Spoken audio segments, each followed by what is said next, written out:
Can Gerad Parker lead the Troy Trojans to a three-peat? It's Locked On Sunbelt.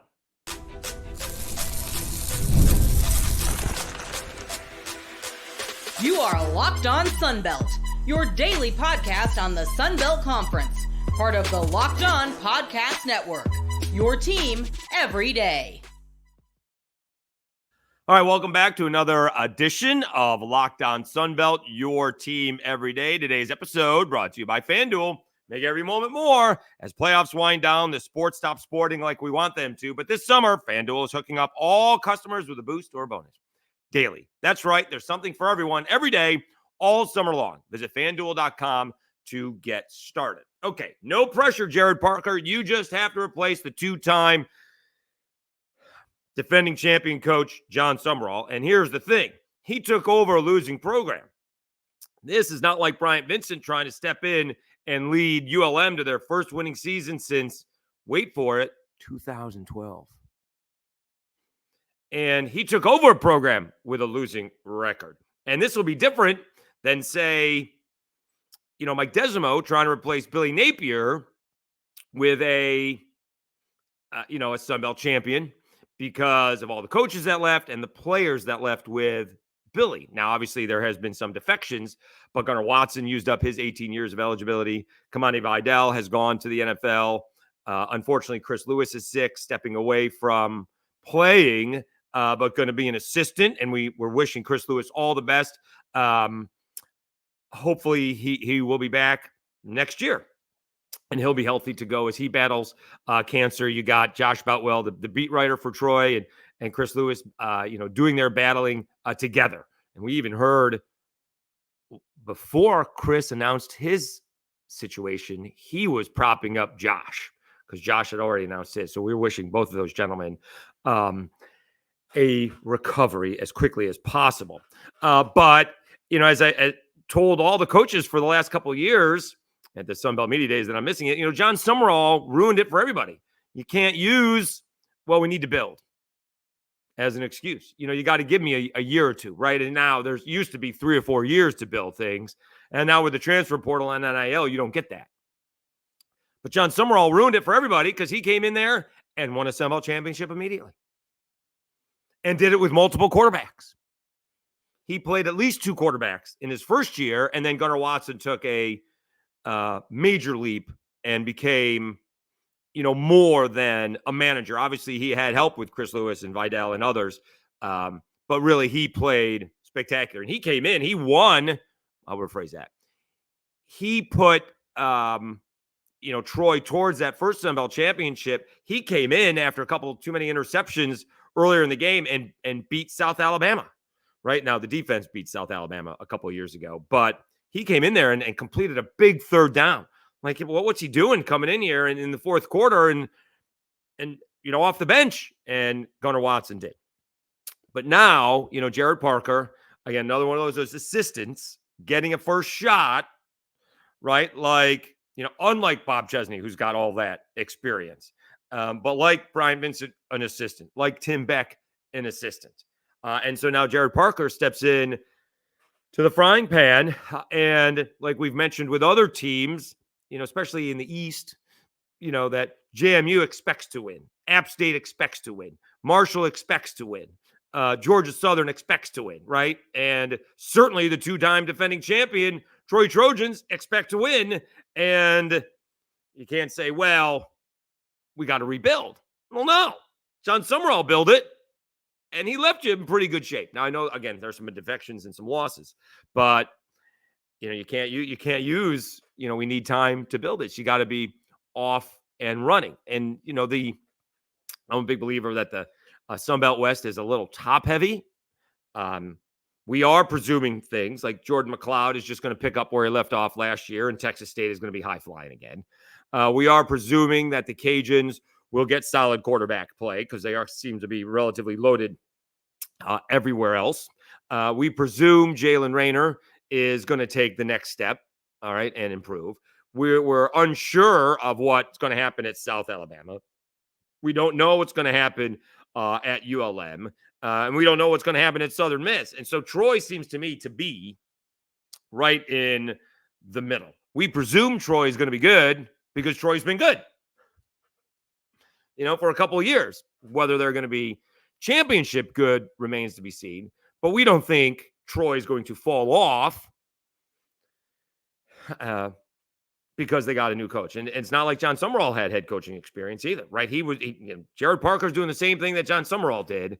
Come in and, going to try and pick up where Summerall left off. Parker gets the benefit of having that winning tradition and having those standards and having those expectations. Now, it's got to be a little bit easier for Parker to install what he wants to install because everybody's new, right? I got a new quarterback. I got a new running back. I don't have Gunnar Watson entering his 5th or 6th season of playing college football, and we're going to make drastic changes, right? We can make these changes now, whereas, say, a Tim Beck is a great example, right? He sort of was doing the Tim Beck thing, and it wasn't working for Grayson McCall, and then they went back to whatever the Jamie Chadwell offense is, and it started working until Grayson got hurt, and then maybe they went back to the Tim Beck stuff for the other quarterbacks.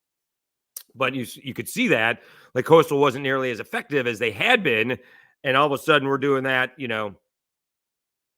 triple option, freeze option, RPO stuff, and it was working for Grayson McCall because Tim Beck, life is all about making the adjustments, and Beck adjusted. And I would presume, moving on, Coastal is going to be what, more pro-style offense, what Tim Beck wants to run compared to what Jamie Chadwell runs now that we flip this page on Grayson McCall. And so now with a quarterback room that is wide open, right? You can install what you want to install. You're not, why would I bring something totally new in if we got this guy with all the experience? We can tweak it, right? We can start to change it. But now let's just start fresh. And I'm guessing that's what's happening compared to, the other way around. You can even talk about it with, Bill O'Brien in Alabama, like it's going to be the Bill O'Brien offense. I always thought, no, why would we do that? Why would we change Alabama's offense that's been so effective? And even, I think Nick Saban said it at Media Days a few years ago, why would we change it for 45 guys when one guy learns what we do and it can take it from there? Now, he can tweak it a little bit, right? What Bill O'Brien likes to call, see what he thinks that the QBs are, right? The QBs have changed from Tua to Mac, to Bryce, to Jalen, right? And so you tweak it to what these guys can do best. But I would presume that Gerad Parker is, going to bring his offense in and has that opportunity, the offense and defense, and has that opportunity to do so. And much easier to do it when we're flipping the page on a quarterback, flipping a page on the running back, flipping a page. It's much easier to get that installed now and not having to wait to turn the page, so to speak. All right, let's guess I didn't print it up as well as I should have. Let's talk about these quarterbacks, because first of all, they may have the best quarterback room in terms of names, right? There's no Davids, no Marks, no Jims, but we got Goose and Montana, among others. We'll do that when we come back and I tell you about FanDuel.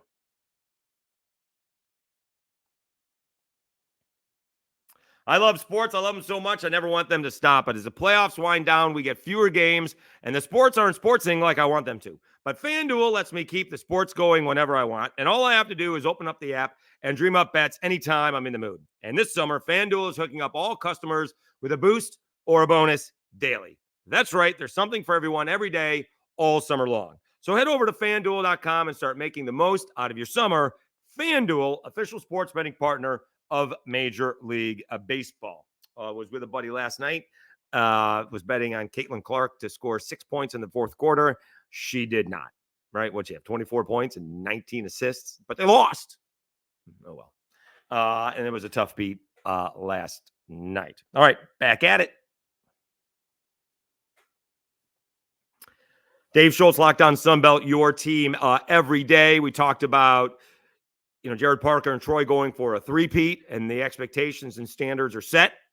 Again, not like John Summerall had a chance to build it. He went in there and won it. He kind of ruined it for everybody else. He's installing probably his offense and defense compared to, we got these veteran guys, and let's tweak it a little bit to what we have. And then when our players come in, they can learn our stuff. So they're probably already doing that. But now you have the defense, or you have the quarterback room, right? I always love asking, who is the starting quarterback? So you got to go with Goose Crowder. He's kind of the incumbent. Played at West Virginia, but has been with Troy, and he's got the best name going. How can you not like, Goose Crowder? We don't want to say, talk to me, Goose, because we don't want his demise. But we're always rooting for a guy named Goose. You got Tucker Gilcrease, sophomore out of Brantley High School. Caleb McCreary, which is, out of Montgomery Catholic Prep, so local kid, freshman. Stocky, 5'11", 193. You got Matthew Caldwell. He kind of looks the part, 6'4", 212 junior, out of Auburn High School, went to Gardner-Webb and Jacksonville State. And out of Magnolia High School, you got Montana Wells, who had gone to Houston Christian. That's the place, I believe, that Bailey Zappi attended before putting up all those big numbers at Western Kentucky. He's a redshirt freshman, also seems to look the part, 6'5", 208 pounds. He's a redshirt freshman. So, again, when we have like 6 or 7 at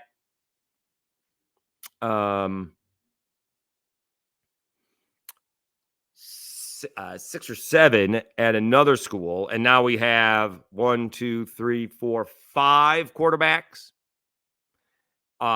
with the Trojans. You don't usually see that, right? Like, I think the Cajuns may have 3, maybe 4, because everybody wants to play, right? The very few guys are in that, I'm going to take the free education deal, and if I play, great. They want to play, and they want to get paid. The playing part I get. The playing part is really understandable. The paying part, some may be more delusional than others. Not everybody's going to get paid.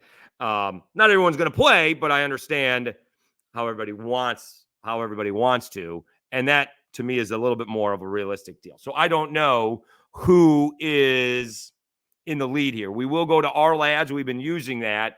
It hasn't been updated in a minute because a couple of days ago, in fact, I think it was yesterday, it came out Chris Lewis, has stepped away from playing, which we kind of thought he was. You're going under cancer treatments, that were announced at the beginning of the year. I'm not sure you're going to be healthy to play football in August and September. So he's still listed as the Z for Troy. So we know that's not going to be the case. So Goose Crowder is listed as of May 17th as the number 1 quarterback, with Tucker Gilcrease his backup. I would presume we're going to start there, and we'll see where it goes from there. I don't believe, if I can see if I can find it. So people always complain I go through this and I don't think about it in advance.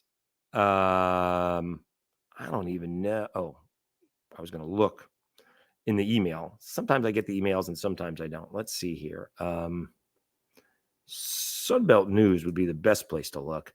Who is Troy bringing with them to media days? I didn't think it was one of the quarterbacks, to be honest with you. Troy's bringing Eli Russ, offensive lineman, and Jordan Stringer, junior linebacker. So, again, that quarterback is the deal, and they're one of the places that you got to replace Kamani Vidal, right? Like, they put it on him 2 years ago. We're going to play defense. We're going to run the football. I don't even think, again, in that battle for the belt against South Alabama, they were all that concerned with scoring. They just needed like a couple of first downs, and we're going to punt it away. Instead of, let's not punt it. Let's not go 3 and out and punt it from our 30. But boy, if we can pin them back, and they did that well, boy, if we can punt it from our 45 and put them inside the 20, let's see them go down the field against our defense. And they couldn't. So, Kamani, just go forward, let's get 3 yards and a cloud of dust. And that's what they did. And then last year, it opened up a little bit for Vidal because Gunnar Watson and Chris Lewis, and the offense was much more explosive and consistent. And so we'll see who that quarterback is. Do they play more than one? When is that announced? So we'll wait for all of that coming from Gerad Parker and the Troy Trojans. All right. We've sort of already done this, but we'll keep on doing it again. Expectations for the Troy Trojans. What should they be? What they are? What they can be. Is that all the same thing? We'll do that next on Locked On Sunbelt. I do have to tell you, be sure to go check out my guy, Chris Gordy, Locked On SEC. One more day of SEC Media Days. Also, if you want him, what's he do? Some little Shaggy in the karaoke, which is his thing. That's out there on the internet. Does a great job covering the SEC. He does sports talk in Houston, but he does a tremendous job on the SEC. There's so much to talk about, so much to cover. The Sun Belt is 14 teams. That's a lot. Now he's got 16 teams. I think he does a great job. I try to learn some stuff from him. So if you're looking for SEC material, go check out my guy, Chris Gordy, on Locked On SEC. All right, Dave Schultz, Locked On Sun Belt, your team every day. Let's find out what I thought the win totals for Troy was 7.5. Let me see here. See if we can find it from FanDuel. And again, the expectations are going to be to win, right? That's what they're going to be. They're going to be to win. You can talk about it all you want, and it's a new coach, it's a new quarterback, it's a new running back. We got to replace Chris Lewis. So that's going to be a thing, but no one wants to hear it, right? It's not that that's wrong, but no one's going to want to hear you need to rebuild. It's just no one is going to want to hear that at all. And so, again, I still think they're right in the middle with, the 3 teams up top. We know a little bit more about them, or again, for the most part, we are presuming that Jordan McLeod's going to be good. We're presuming the Cajuns are going to be pretty good. We're presuming Jalen Rayner and Arkansas State are going to take the next step. Troy's 8. Wow. Did I miss that? I think I missed that last time. All right. So Troy, let's see if we can look on the phone or get an update. Troy has an 8.5 win total. That I'm a little shocked at. I thought it was closer to, I thought it was 7.5. Let's see if that's changed. That's a lot. So the expectations are still high, where Arkansas State, not quite as high. And so they're still in they still seem to be in the prove it mode with Arkansas State. We see you improving, but we don't think you're there yet. All right. Oh, and now I'm not sure I can get to my account. Let's see if I can quickly get it here. See if it's gone up, because 8.5, that's a lot. All right. We'll check out the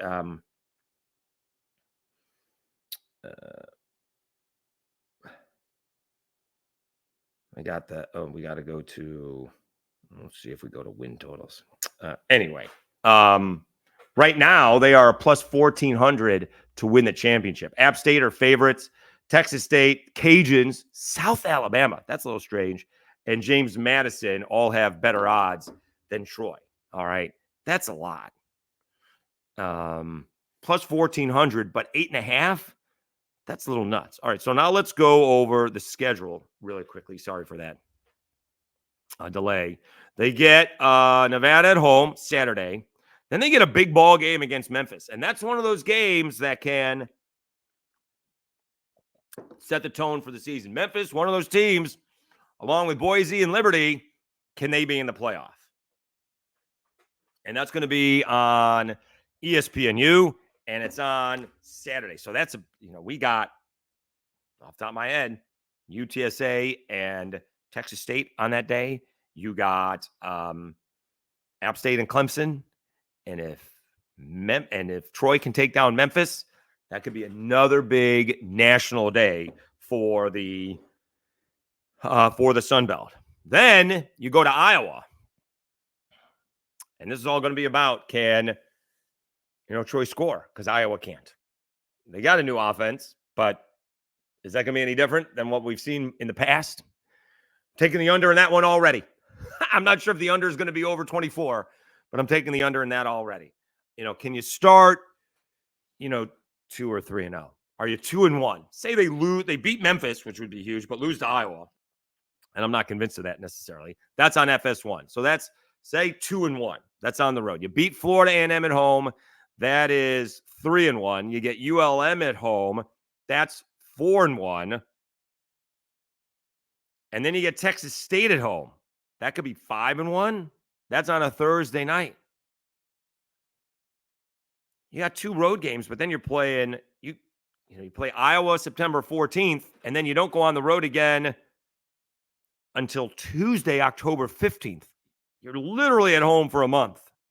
They play Texas State on a Thursday, and then they get like a week and a half off and almost 2 weeks off. You get South Alabama on a Tuesday. That's on the Deuce. That is the battle for the belt. Could you be 2-1, 3-1, 4-1? Could Troy be 4-1 with Texas State? And all of a sudden, the beginning of October, you got a battle for the Sun Belt West Division lead. That's huge. Then you get the battle for the belt for South Alabama. And until I see South Alabama beat Troy, I'm picking Troy. Sorry, Jag fans. You are at Arkansas State. You get Coastal at home for homecoming. Georgia Southern on the road. And you are at Cajun Field. The Cajuns should have beaten Troy a couple years ago, but Troy won. You get Southern Miss at home, and then the Sun Belt Championship. So this is all about getting off to a good start.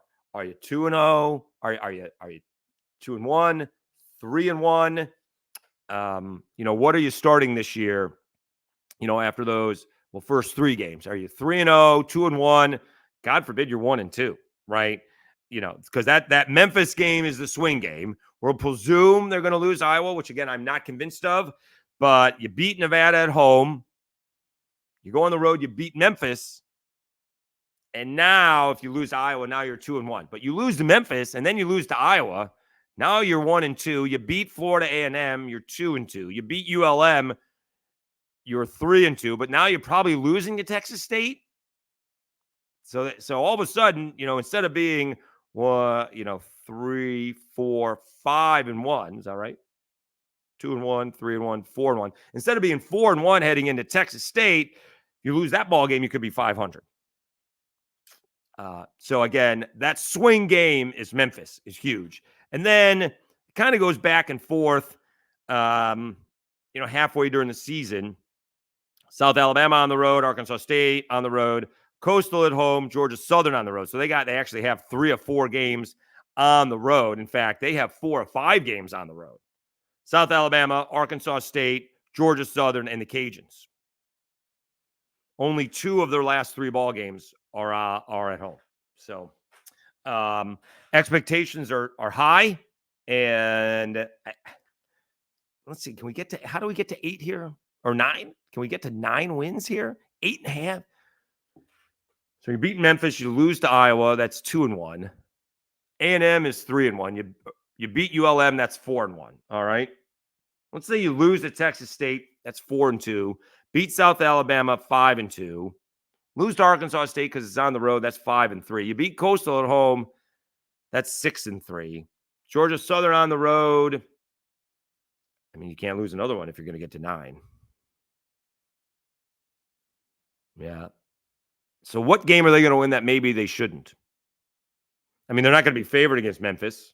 They're not going to be favored against Iowa. Depending on how those first 5 games go, they'll be favored against Texas State. They may even be favored against South Alabama.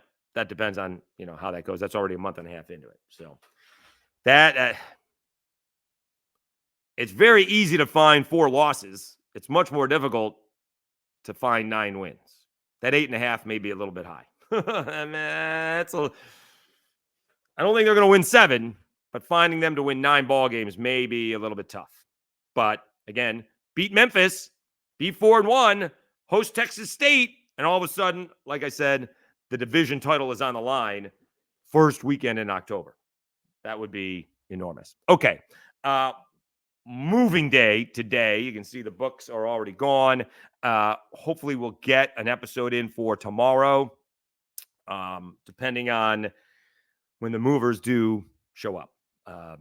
So we're off to Louisville. We accepted a job with Jim Beam. We are going to continue to do the Lockdown Sun Belt. At least that's the plan. We'll try to do it from afar. So not going to try to tell you that. Not going to try and tell you that I'm going to be covering press conferences, although everyone posts it so you can see what it is and, read about it. But I won't be at the Cajuns press conferences anymore. But we'll still try to get the coaches on. We'll try to get players on. I'm not going to be able to do that during the day, but they may be more available in the evening anyway. So we'll see how that goes. Appreciate all the support. Let's see what we're up to. I don't think we got any subscribers. We're at 1324 before. We were 23. We lost one. Boo-hoo. Let's see if we went up any. We did. We gained one yesterday. Outstanding. So if you can keep that coming, 1324. Still trying to get to 1,500 by August 31st. So I really appreciate your help. Thank you so much. Enjoy the day. And we'll see where we see you maybe from the road for tomorrow's episode to wrap up the week. Once again, I'm your host, Dave Schultz. Thanks so much for tuning in to Lockdown Sunbelt, your team every day,